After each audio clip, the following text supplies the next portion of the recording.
ইয়া আইয়ুহাল্লাযীনা আমানু তুবু ইলাল্লাহি তাওবাতান নাসুহা। আল্লাহ পাক রব্বুল আলামিন বলেন, বান্দা তওবা করো, তওবার মতো তওবা করো, খাঁটি দিলে তওবা করো। এ মুসলমান, খাঁটি দিলে তওবা করতে হবে। তো খাঁটি দিলে কিভাবে তওবা করবেন? মুফাসসিরিনে কেরামগণ বলেন, তিনটা শর্ত নিয়ে তওবা করতে হবে। এক নাম্বার শর্ত হলো, তওবা করার সময় যে গুনাহটা করা হয়েছে এই গুনাহ আর জীবনে করব না, এমন প্রতিশ্রুতি আল্লাহকে দিতে হবে, এমন সংকল্পবদ্ধ হতে হবে, দিলটাকে প্রস্তুত করতে হবে, খাঁটি দিলে তওবা করতে হবে। আল্লাহর পয়গম্বর হাদিসের মধ্যে বলেন, ও বান্দা, তওবা করবা যখন, আল্লাহর কাছে যখন দোয়া করবা, তওবা করবা, তোমার চোখ দিয়ে যদি পানি না বের হয়, কান্নার বান করবা। এই চোখের পানি বড় দাম, চোখের পানি বড় দাম। আল্লাহর পয়গম্বর হাদিসের মধ্যে বলেন, হাসরের ময়দানে আল্লাহ পাক রব্বুল আলামিন জাহান্নামকে তুলে ধরবেন, জাহান্নাম হুঙ্কার দিতে থাকবে, ও আল্লাহ, ক্ষুধার জ্বালা আর সহ্য করতে পারি না, জলদি খাবার দেন, ক্ষুধার জ্বালা আর সহ্য হয় না, হাল মিন মাজিদ, জাহান্নামীরা কোথায়? আমার ভিতরে আল্লাহ পৌঁছায়া দেন, আমার বড় ক্ষুধা, আমার বড় ক্ষুধা, আমার বড় তৃষ্ণা। ও মুসলমান, জাহান্নামের এই হুঙ্কারে হাসরের ময়দানের মানুষগুলো দৌড়াইতে থাকবে, দৌড়াইতে থাকবে, ছুটাছুটি করতে থাকবে। আল্লাহ তাআলা ফেরেশতাদেরকে বলবেন, ও ফেরেশতার দল, ৭০,০০০ জিনজির নিয়ে যাও, প্রতিটা জিনজির ৭০,০০০ ফেরেশতারা ধরো, জাহান্নামকে বেঁধে ৭০,০০০ ফেরেশতা প্রতিটা জিনজির টেনে টেনে ধরে রাখবেন। এ মুসলমান, এরপরেও জাহান্নাম হুঙ্কার মারবে, জাহান্নামের হুঙ্কারে মানুষগুলি দৌড়াদৌড়ি ছুটাছুটি করবে।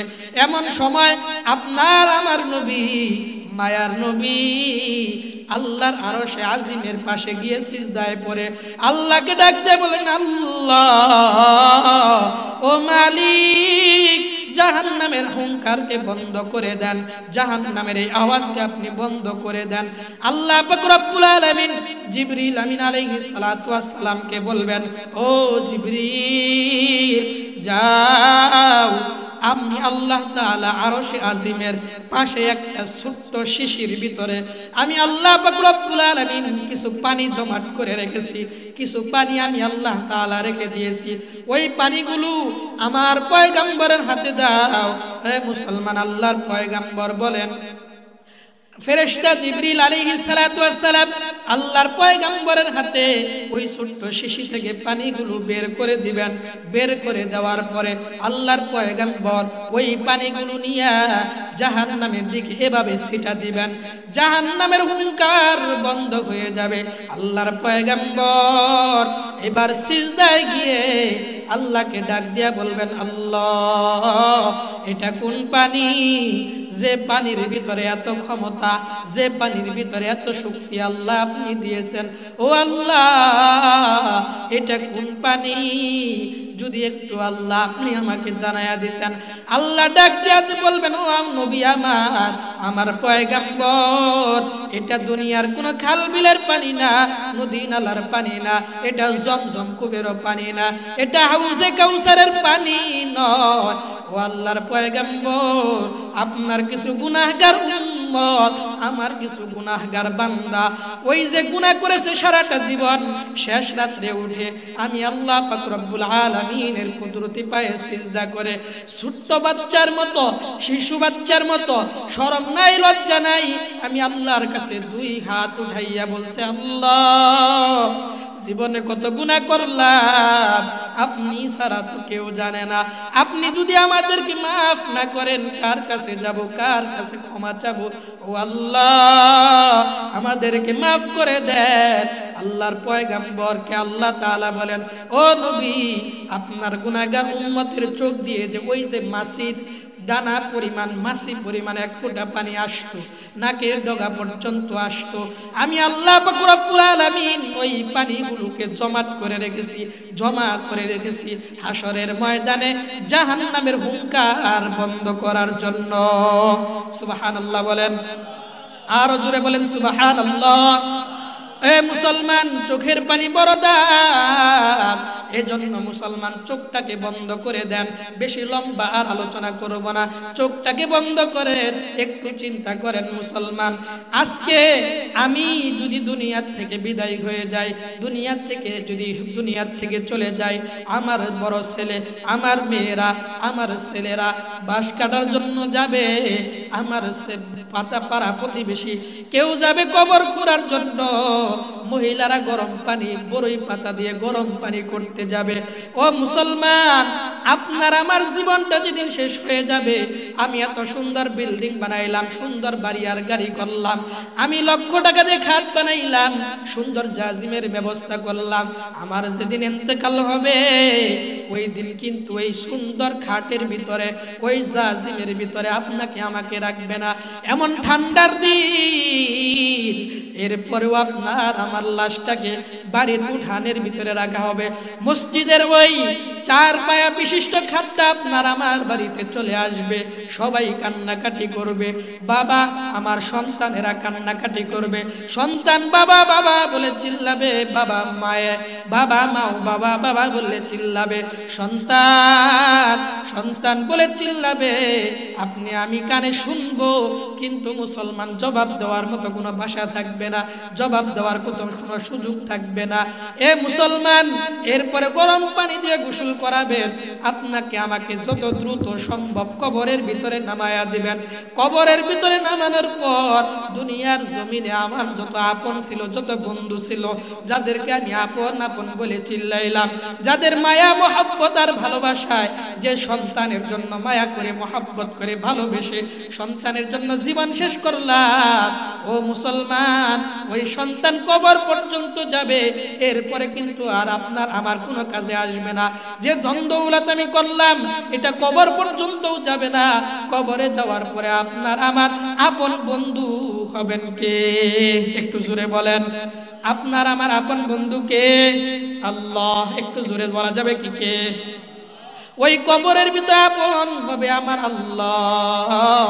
এজন্য মুসলমান বলতে চায়, একটু দিলটাকে নরম করে দিয়ে একটু চিন্তা করেন, কত গুনাহ না জীবনে করলাম, এই গুনার খবর তো আল্লাহ ছাড়া কেউ জানে না। আল্লাহর কাছে বলেন, আল্লাহ, জীবনে কত গুনাহ করেছি, আপনি আমাকে মাফ করে দেন।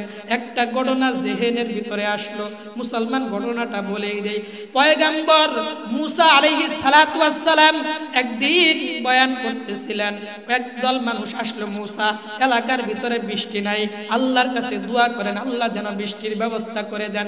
পয়গম্বর মুসা আল্লাহকে বললেন, আল্লাহ, মানুষ বৃষ্টি পায় না, পশু পাখি মারা যাইতেছে, ফসল হয় না, ও মালিক, বৃষ্টির ব্যবস্থা করে দেন। আল্লাহ জানায়া দিলেন, মুসা, তোমার ওই মজলিসের ভিতরে এমন একজন বান্দা আছে, যে বান্দা বড় গুনাহগার, যে বান্দা জিনাকার, যে বান্দা জিনা ব্যভিচার করেছে। ও মুসা, ওই বান্দা যতক্ষণ পর্যন্ত মজলিস থেকে না উঠবে, আমি আল্লাহ পাক রব্বুল আলামিন বৃষ্টি দিব না, আমি আল্লাহ বৃষ্টি দিব না।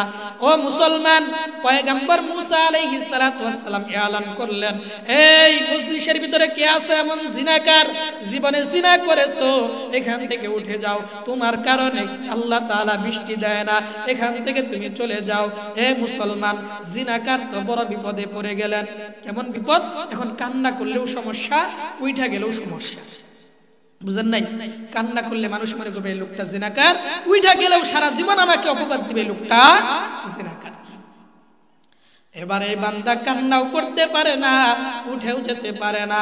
বান্দা নিচের দিকে মাথা দিয়ে আল্লাহকে ডাক দিয়া বলেন, আল্লাহ, জিনা করেছি, কেবলমাত্র আপনি জানেন, আর তো কেউ জানে না, দুনিয়ার কোন মানুষের কাছে খবর নাই, পয়গম্বর কেউ আপনি জানেন না। ও মালিক, আপনি আপনার কাছে তওবা করি, জিনা করেছি, আর জীবনে জিনা করব না, ব্যভিচার অন্যায় আমি করব না, আল্লাহ আপনি আমাকে মাফ করে দেন। এ মুসলমান, কাগতি মিনতি করে আল্লাহর কাছে দোয়া করলেন, আল্লাহ পাক রব্বুল আলামিন সাথে সাথে বৃষ্টি দিলেন। মুসা আলাইহিস সালামের মেজাজ গরম হয়ে গেল, আল্লাহকে ডাক দিয়ে বললেন, আল্লাহ একটু আগে তো আপনি বললেন ময়দানে জিনাকার আছে, এর কারণে আপনি বৃষ্টি দিবেন না, এখন কেন আপনি বৃষ্টি দিলেন? আল্লাহ ডাক দিয়ে বলেন, আমার পয়গম্বর ও মুসা, যে বান্দার কারণে আমি বলেছিলাম বৃষ্টি দিব না, আমি আল্লাহ পাক রব্বুল আলামিন ওই বান্দার কারণেই বৃষ্টি দিলাম। সুবহানাল্লাহ বলবেন না? আর জোরে বলেন সুবহানাল্লাহ।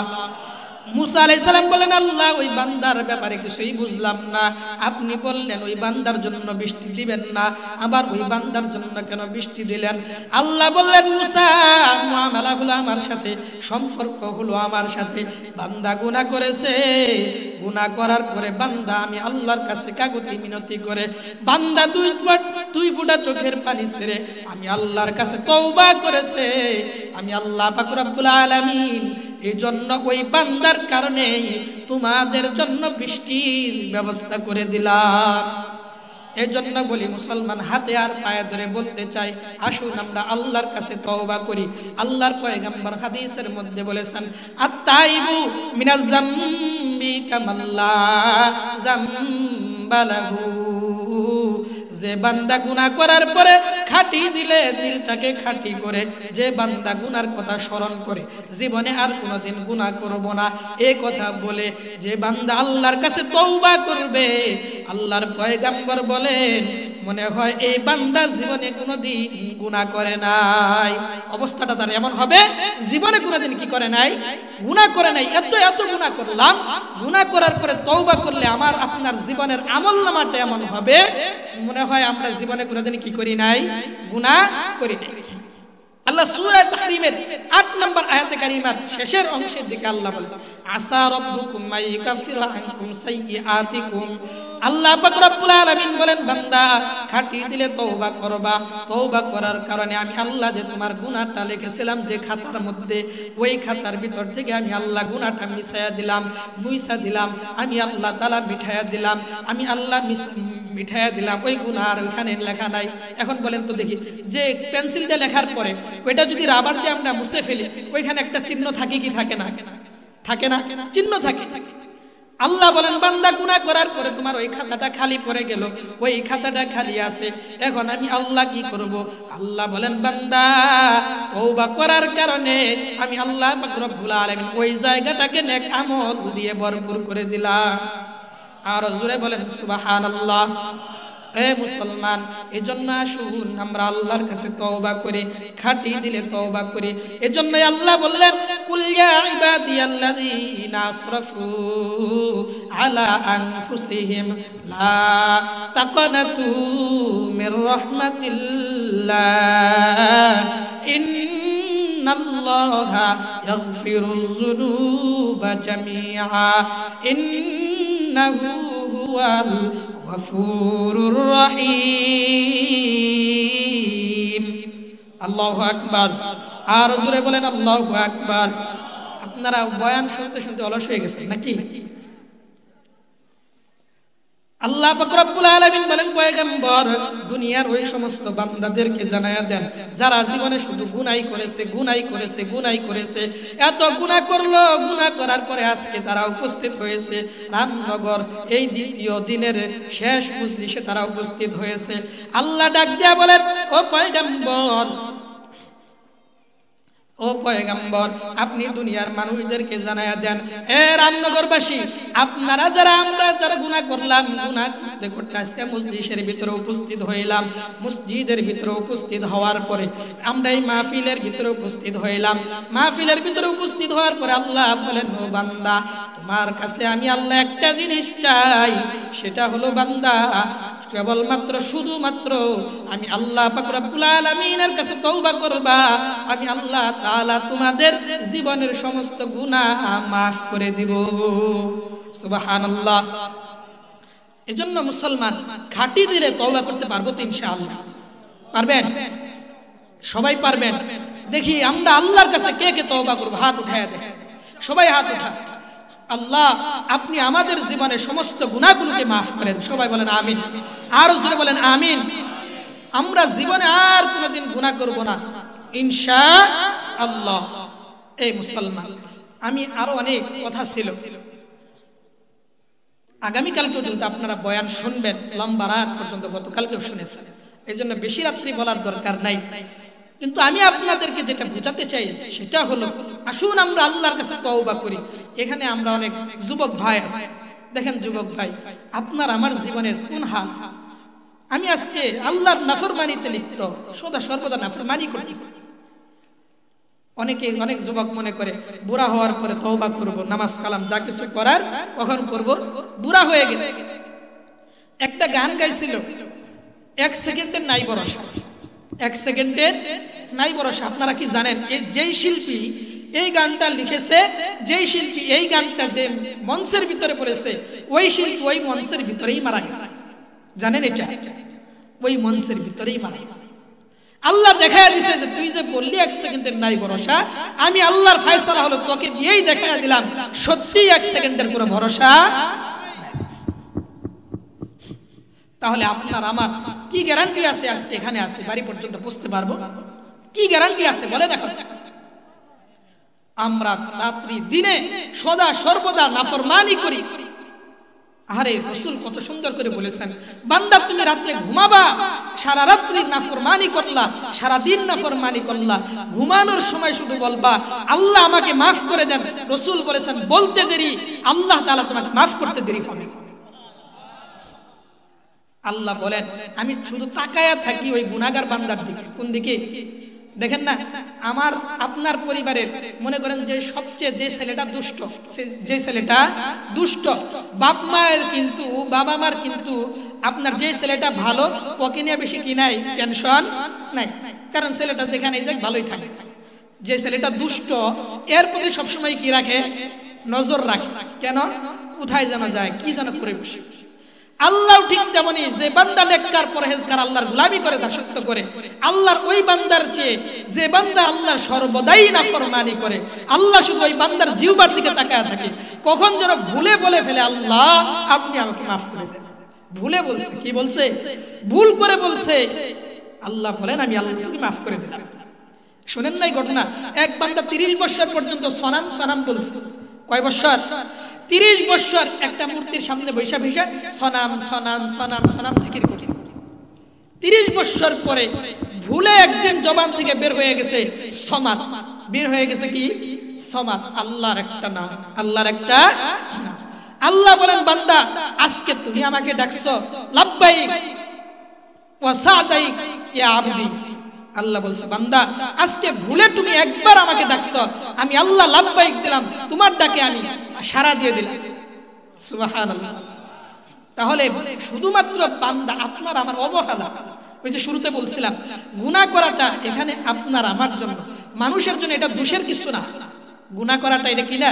দোষের কিছু না। গুনাহ করার পরে তওবা না করা এটা হলো দোষের কিছু। গুনাহ করলাম, তওবা করলাম, এটা দোষের বিষয়। এজন্য মুসলমান আসুন আমরা আল্লাহ তাআলার কাছে তওবা করি, ক্ষমা চাই।